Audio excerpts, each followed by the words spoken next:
దేశంలోని 10 రాష్ట్రాలకు supreme court shock ఇచ్చింది. సెంట్రల్ బ్యూరో ఆఫ్ ఇన్వెస్టిగేషన్ విచారణకు రాష్ట్రాల సమ్మతి అవసరం లేదని స్పష్టం చేసింది. ఈ రాష్ట్రాల్లో తెలంగాణ, పంజాబ్, జార్ఖండ్, కేరళ, మిజోరం, పశ్చిమ బెంగాల్, ఛత్తీస్గఢ్, రాజస్థాన్, మేఘాలయ, తమిళనాడు ఉన్నాయి. సిబిఐకు రాష్ట్రాల ఎంట్రీలో ఆ రాష్ట్రాల జనరల్ కన్సెంట్ అవసరం లేదని తెలిపింది.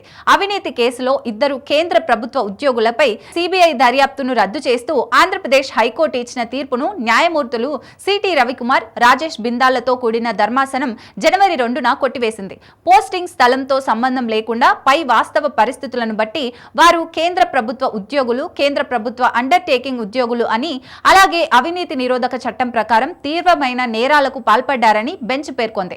ఆంధ్రప్రదేశ్లో పనిచేస్తున్న కేంద్ర ప్రభుత్వ ఉద్యోగులపై సిబిఐ ఎఫ్ఐఆర్లు నమోదు చేయడంతో ఈ కేసు వచ్చింది. అయితే రాష్ట్రంలో సిబిఐ దర్యాప్తు చేయాలంటే ఆయా రాష్ట్రాల ప్రభుత్వాల నుండి అనుమతి తీసుకోవాల్సి ఉండేది.